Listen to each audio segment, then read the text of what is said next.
I am so happy that you're able to join us for this extended interview. Make sure to visit theoffbeatlife.com. Again, that's theoffbeatlife.com to get more killer resources.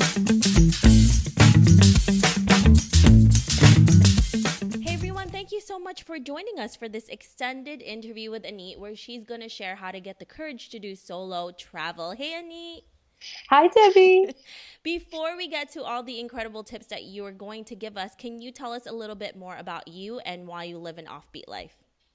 Yes, so my name is Anit Hora. I'm the founder of two skincare companies, msskincare.co and nautica.co. And I started these companies because I had the courage when I was in my 20s to go and live in South America for a year by myself. And I would love to talk more about that. Yeah.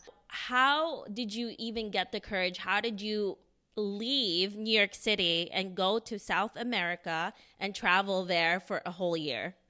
So I don't know if courage had anything to do with it. I wish I could say I was so brave and I knew it, but that was not the case. I was terrified. I just had this wanderlust for a few years. I remember I think in my early 20s, well, I studied abroad when I was in college, and I loved how amazing that experience was.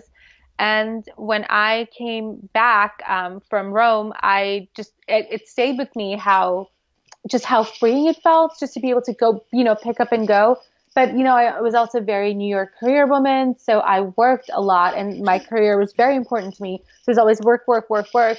I took fun vacations, but it was never anything extended. I just, that feeling, that wanderlust of just wanting to travel just never left me until I just couldn't take it one day. And I ended up quitting my job, even though I loved my job and I loved my boss and I loved everything. It was just this feeling inside that I couldn't silence. I was terrified, but I quit and I didn't even have a plan. And I think that's okay to do sometimes. Now that I look back on it, I'm like, no, that worked out. So that's okay. So one of the things that I'm sure you get a lot of questions of is, how do you stay safe as a solo female traveler during, your time away? Yeah. So I know a lot of young women, that is a concern for them. But one thing that's exciting to know is that most of the people care about your safety no matter where you go.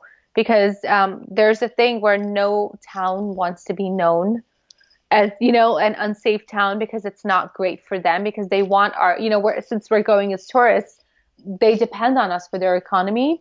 To remember that people generally will be looking out for your safety as much as you're looking out for your safety. And I certainly found that a lot where I had random strangers tell me not to go down certain streets and things like that because they knew I wasn't from there. Another thing that's very important is if you're young, you don't have a plan.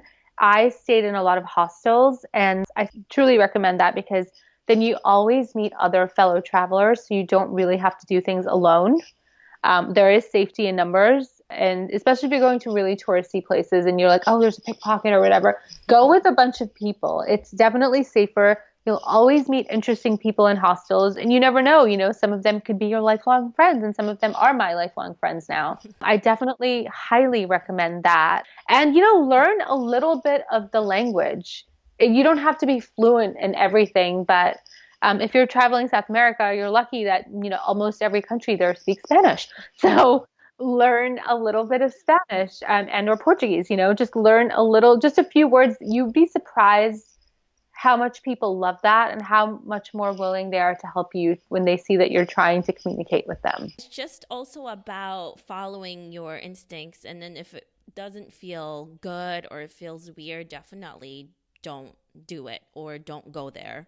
Exactly. Like don't do things you wouldn't do here. Don't think that, getting blackout drunk here is a bad thing.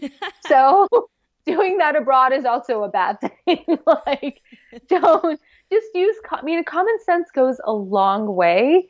Don't take drinks from strangers. Like, don't do that anywhere. Don't do drugs in foreign countries, because some of them have very, very strict laws, like Thailand, about that. I love how we have to talk about that. Don't drink till you black out, and don't do drugs in other countries. This is, for our younger listeners, I would say. But no, you do have to talk about that because sometimes you see people in hostels. I'm like, are you serious right now? Like, what are you thinking? It's like, just don't go near those people if they are doing whatever it is that they're Yeah, I'm doing. like, listen, we're talking about safety. Number one, don't do silly things like that.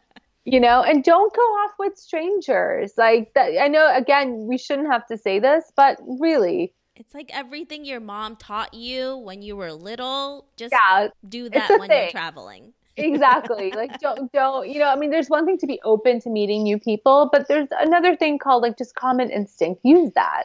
Exactly. Yeah. You would be surprised how many people don't have that though. So I know, and this is why I'm even talking about it because I sometimes people are like, oh my God, that's so dangerous. Like, I don't want to be kidnapped. I'm like, what kidnapped? Like, what are you talking? You know what I mean? Like, and then I'm like, maybe they know something about themselves that I don't I know. know. I'm like, okay. Yeah, I was like, I didn't even think about that.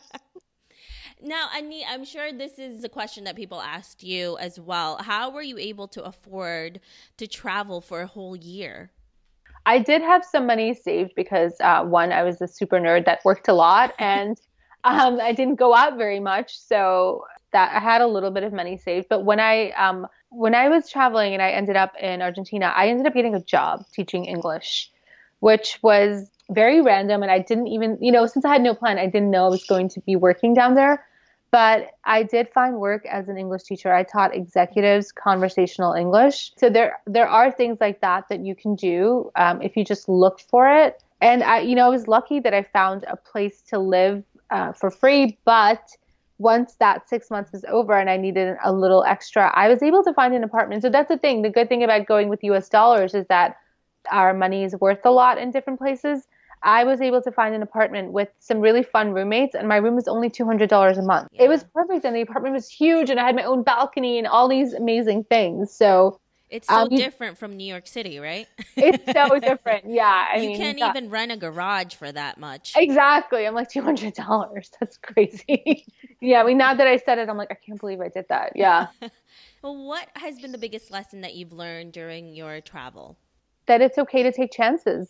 That's been my biggest lesson. Is I tried so many things when I was down there, and even if you don't do well, it's okay. You took the chance. And that's such a great thing to learn, and you're never going to learn that if you actually don't do it. So make sure Yeah. you do. Take it. Yeah, Do it. basically, just do it. Just do it. Just like Nike, just do Exactly. it. They know what they're talking about. They do know what they're talking about. You just do it, and then you will figure it out after. Yeah, learn as you go. That's my motto. Yeah, and that's been how I've started the business. So yeah, Exactly. And yeah, exactly. That's how it led you to starting this business too, is because of your travel. So it's amazing what it can actually do for you.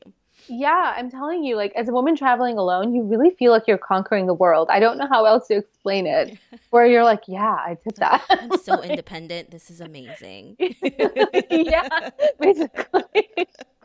So now, Ani, where can we find you if we want to learn more about your products? You can find me on my website, msskincare.co and nanika.co.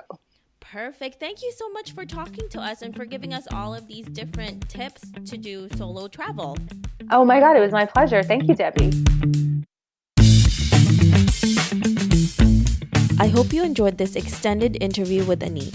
Make sure to visit theoffbeatlife.com. Again, that's theoffbeatlife.com to get the full interview with Anit, where she shares how travel can lead to a journey of self-discovery.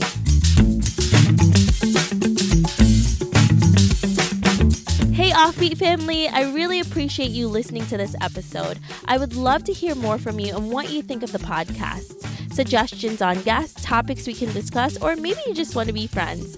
Why don't we chat some more on Facebook at The OB Life, or send me a message at hello@theoffbeatlife.com. I can't wait to hear from you.